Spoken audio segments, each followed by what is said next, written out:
Era a pandemia de 2020, eu trabalhava numa UTI de um hospital geral e durante muitos meses, os 120 leitos da UTI disponíveis, muitos desses blocos inteiros foram fechados para cuidar de portadores do Covid-19. Nessa época, a gente perdia pacientes que a gente conhecia de manhã e à tarde faleciam, ou histórias de família que perdiam-se mães, pais, tudo em menos de uma semana. Todos nós que estávamos lá dentro estávamos muito perplexos e dentro das reflexões que eu fazia no dia a dia, eu fiquei pensando por que, que a humanidade estava passando por essa situação, e se tinha outros modos de pensar a vida que poderiam me ajudar a explicar o que, que nós estávamos vivendo. Foi então que eu conheci os livros do Ailton Krenak e do Byung-Chul Han e me apaixonei pela cultura indígena. 2 anos depois, eu comecei a frequentar o movimento, a conhecer a luta do movimento indígena pela demarcação de terras, pela proteção dos povos. E dentre as principais pessoas que eu conheci que mais me impressionaram estavam as mulheres indígenas, que são, em muitos casos, essas que eu conheci, as lideranças, as grandes lideranças e vozes representativas dos seus descendentes, né, dos seus povos. E esse trabalho que eu desenvolvi aqui, que a gente está expondo aqui no MIS de Campinas, é uma homenagem a essas mulheres e sua força. Então, aqui eu utilizei para representar essas mulheres todas, a imagem dessa minha amiga, que se chama Daiane Gavião. Ela é uma mulher do povo Gavião, do povo Timbira Gavião do Maranhão, e uma mulher que é uma liderança, mãe de muitas crianças e que passou por muitas dificuldades nos últimos anos com invasão dentro do próprio território, né? Ah, quando eu tive também dentro do movimento que eu participei, a ideia também de frequentar e apoiar a candidatura das mulheres indígenas para dentro do Congresso Nacional como uma maneira de lutar pelos seus direitos, por terra e pela vida delas. E uma das mulheres que eu acompanhei a campanha foi a hoje ministra Sônia Guajajara. E quando ela inaugurou o um local em São Paulo que era como se fosse uma, uma guarida para os povos indígenas ali, ela proferiu uma frase que eu nunca mais esqueci e que está aqui descrita como forma que eu usei para adaptar o trabalho, né?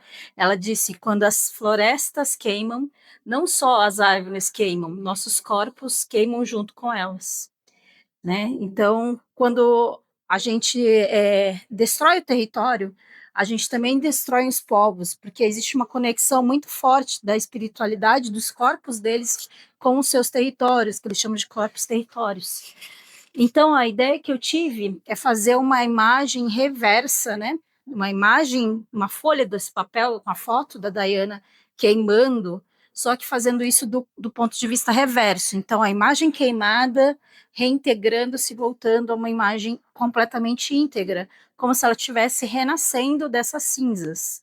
É um pouco clichê falar em fênix, mas eu acho que é uma realidade. As mulheres estão o tempo inteiro tentando renascer diante das dificuldades, né? Diante dos desafios. Eles tentam calar, tentam queimar seus corpos, elas tentam voltar ao normal. Então, aqui eu contei com a ajuda de algumas pessoas que me auxiliaram muito, né? Essa cenografia aqui foi uma imaginação minha, junto com o cenotécnico, que é o Fernando Albuquerque, que é um cenotécnico incrível. Então, a gente imaginou um púlpito, né? Que é um tronco de árvore, que abraçava esse livro, que é quase como um púlpito mesmo de uma igreja, que não é uma igreja, né? Mas é uma divindade, e que ele aí, então, ele segura esse livro, que é uma homenagem às mulheres. Então, aqui nesse livro também tem um trabalho muito lindo, que é uma encadernação artesanal, feita pela Luciana Prado, uma amarração dos caderninhos que tem as imagens feito, né, manualmente ali, como um bordado, né? E aqui a Maria Helena Gavião, que é uma das minhas maiores amigas indígenas, ela com a mãe dela fizeram esses pequenos pingentes que eu utilizei como se fosse marcador de página para esse livro, né? E aqui está um trabalho artesanal dessas mulheres para poder representar esse trabalho. E a gente imprimiu 3 imagens representativas desse trabalho num tecido que chama voal, que é um tecido translúcido, né, assim, muito leve. Então, a gente pode aqui tem a imagem íntegra da Diana, como aquela imagem que eu mostrei antes, né? Só que ela impressa. E aqui é uma imagem dela queimada, né? Então, quando a gente sobrepõe as imagens, a gente vê a queima e vê a imagem íntegra e sobrevivente aqui atrás. Então, a gente colocou aqui uma fogueira simulando, né, o fogo queimando a imagem, então ela também ajuda a tremular a imagem, isso faz com que a gente consiga visualizar essa imagem aqui atrás, né? Aqui vocês que estão vendo o vídeo não vão poder perceber, mas tem um som correndo atrás, que aí vocês vão provavelmente ouvir, que é um som da queima de uma fogueira, mixada com imagens que eu recolhi quando eu fiquei instalada na Amazônia. Então, tem um som da Amazônia misturado com esse fogo.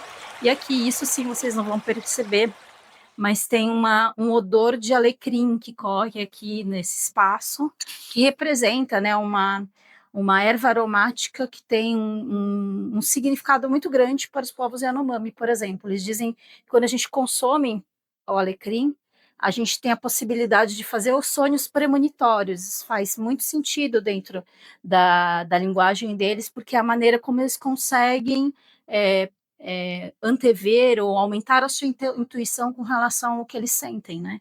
Então, tudo que a gente construiu aqui é uma representação e uma homenagem a essas mulheres, as culturas dela, não é, é uma mescla minha, uma simbiose do que eu vivi, aprendi, que hoje significa muito para mim, é parte do que eu vivo, é parte do que dá significado para a minha vida, e que para mim é muito significativo a luta delas e levar a luta delas para onde eu puder levar, né? Seja com que tipo de linguagem for, se for do ponto de vista jornalístico, informativo, se for do ponto de vista artístico, toda oportunidade minha, toda energia criativa ou organizacional ou comunicativa que eu tenho se presta a esse ativismo, se presta a defender o direito das mulheres indígenas, dos seus povos, do seu direito à vida, à preservação do ambiente, à preservação dos seus territórios.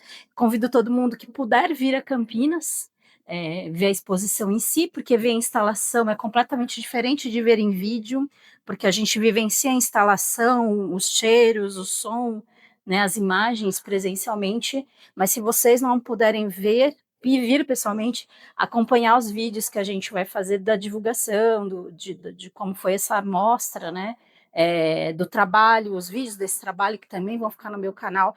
Esse trabalho é uma instalação como essa que você está vendo, esse livro, né, que eu mostrei aqui algumas páginas que a gente fez, e também um cine-livro, que vai estar no canal à disposição para as pessoas verem, que conta um pouco dessa história que eu criei como uma maneira de homenagear essas mulheres.